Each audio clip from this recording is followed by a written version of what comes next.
Resumo da semana. Bom, a semana na Câmara dos Deputados foi mais curta por conta do feriado, mas ainda assim houve uma movimentação intensa no plenário e nas discussões de bastidores. E para falar sobre o que aconteceu, a gente vai receber, como sempre, a editora-chefe da Rádio Câmara, a jornalista Ana Raquel Macedo. Oi, Ana, tudo bom? Tudo bem, Márcio Aquiles Sardi, como vai? Tudo certinho. Depois de uma semana de férias, voltamos à labuta. Então, Ana Exato. Raquel Macedo, bom, no programa Painel Eletrônico, do qual o resumo da semana também faz parte, para quem não nos ouve dentro do painel eletrônico, a gente tem um outro quadro chamado Economia Direta. Você vai incorporar um pouco o colunista Fernando Gomes para explicar para a gente tudo sobre a PEC dos precatórios. Que imbróglio é esse, Ana Raquel Macedo? Estou quase chamando o Fernando Gomes para explicar comigo.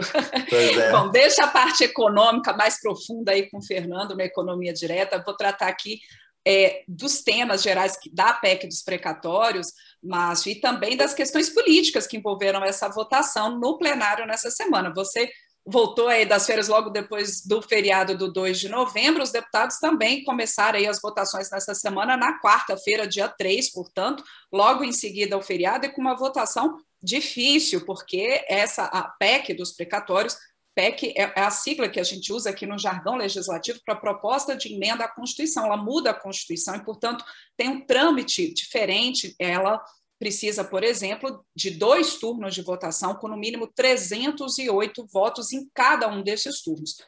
O que foi feito essa semana? Os deputados eles votaram a proposta principal, o trecho principal da PEC dos precatórios, depois de muita negociação do relator, o deputado Hugo Malta, do Republicanos da Paraíba. E o que ficou nesse texto principal aprovado até este momento?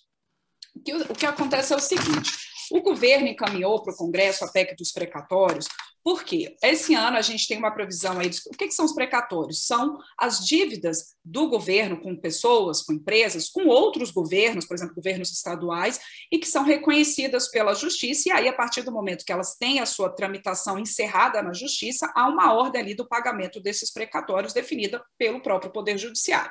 Nesse ano, o governo tem uma expectativa de pagamento de cerca de 55 bilhões de reais em precatórios, e para o ano que vem a projeção é de um pagamento de quase 90 bilhões de reais dessas dívidas.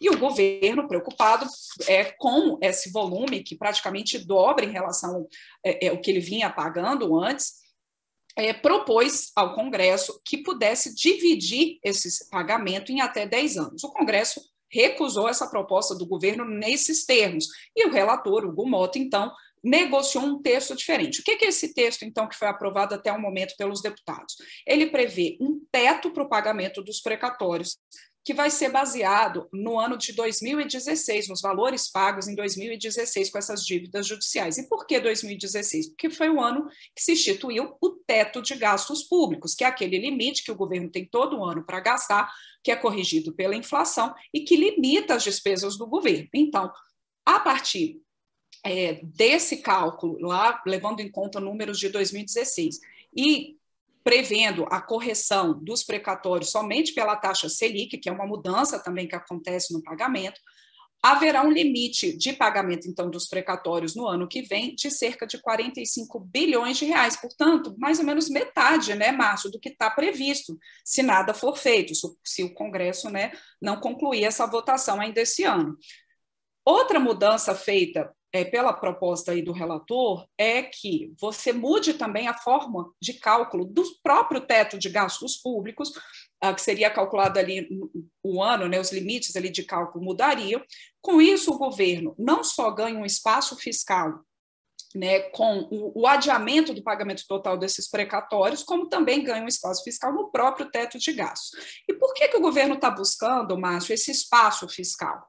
Primeiro, para poder fazer os seus pagamentos no ano que vem de investimentos, e não só isso. O governo ele quer pagar no ano que vem, portanto, e por enquanto o valor só se refere ao ano que vem, do chamado Auxílio Brasil, que substitui o Bolsa Família. O Auxílio Brasil, o governo colocou para pagamento no ano que vem um valor de R$ 400 por família, para cerca de 17 milhões de famílias.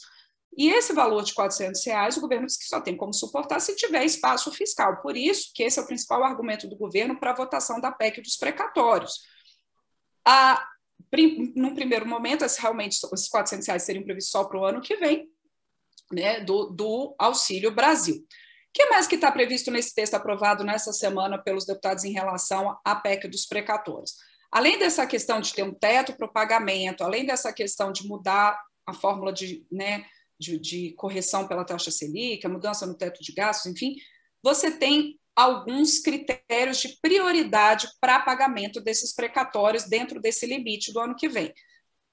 Precatórios de até R$66 mil não estariam limitados, né? Também tem prioridade ali nesse pagamento aqueles precatórios relacionados a dívidas com idosos, com pessoas com deficiência, pessoas com doenças graves. Também tem uma prioridade de pagamento, e esse foi uma das grandes negociações nesse texto que foi votado no plenário, Márcio, relacionados às dívidas do governo federal com os estados nos repasses do antigo Fundef, que é o Fundo de Desenvolvimento do Ensino Fundamental. Ele foi substituído pelo Fundef, pelo Fundeb, mas ficou um passivo lá de pagamento para os estados. Essas dívidas, então, relacionadas ao Fundef, também teriam uma prioridade. No ano que vem, seriam pagos 40% dessas dívidas, e depois mais 30% em 2023 e mais 30% em 2024. São cerca ali de R$16 bilhões aí dessas dívidas com estados, principalmente dívidas com Bahia, Pernambuco, Ceará, Amazonas, e que também isso fez parte da negociação.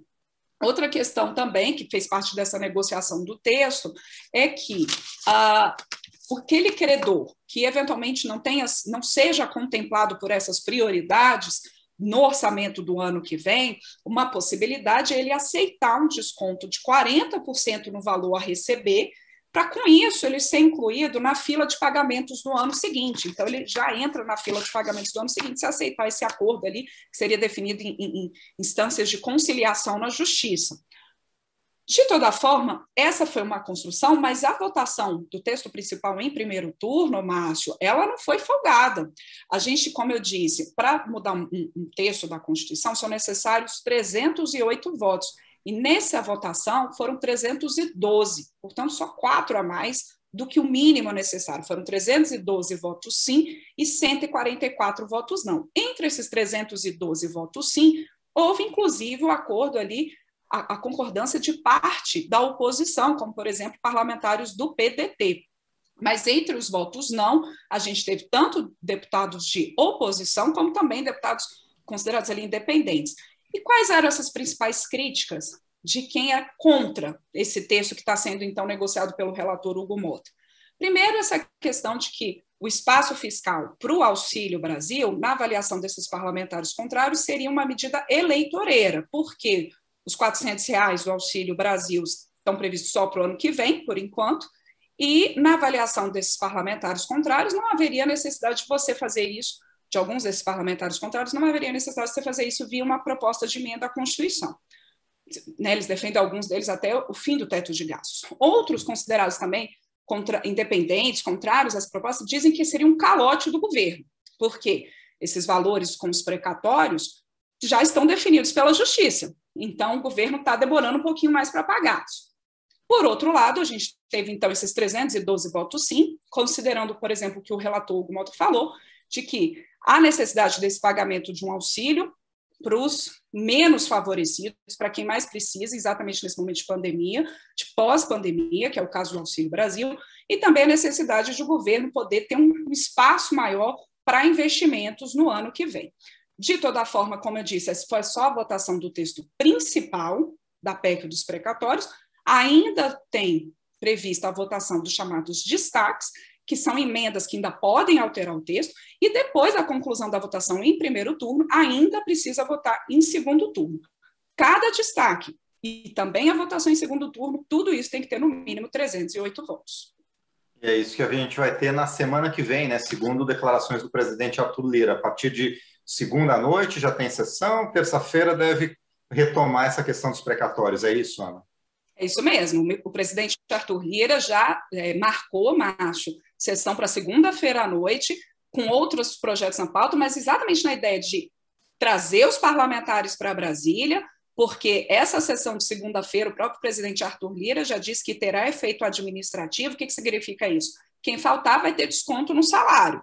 Então, já tem sessão segunda-feira à noite, na tentativa, então, de incentivar os parlamentares a virem para Brasília, para na terça-feira estar a maior quantidade possível de parlamentares aqui, porque como é uma votação da PEC dos precatórios, que, como eu disse, precisa aí de 308 votos, são 3/5 da Câmara, é um quórum bastante alto, então você precisa ter muitos deputados em Brasília para poder garantir a votação desse texto favoravelmente, como espera o governo. Muito bem. Bom, agora a gente vai falar da COP26, né, que é a nova Conferência das Nações Unidas para questões relativas a mudanças climáticas. Ela já começou, está praticamente na metade, lá em Glasgow, que é a capital da Escócia. Bom, e por que a gente está falando disso? Porque, primeiro, tem uma delegação de parlamentares brasileiros lá e a Câmara também tem atuado nessa questão, não é, Ana? A gente tem... Opa, parei para tomar uma aguinha a aqui. Raquel Macedo, para quem não nos vê pelo YouTube, ela estava bebendo parei para tomar uma água enquanto você introduzia a pergunta. Os precatórios, eu fui rápido demais, desculpa, Ana Raquel Macedo. Imagina. Essa conferência ela tem gerado bastante discussão na Câmara e também a votação de projetos, não é, Ana? Isso, Márcio. A gente tem aí a Conferência das Nações Unidas para Mudanças Climáticas, a COP26, que está sendo acompanhada com muita atenção e expectativa para que os governos cheguem a acordo, inclusive, sobre o mercado de carbono, que foi, e reduções de emissões, que foi ali colocado como diretrizes lá do Acordo de Paris, em 2015.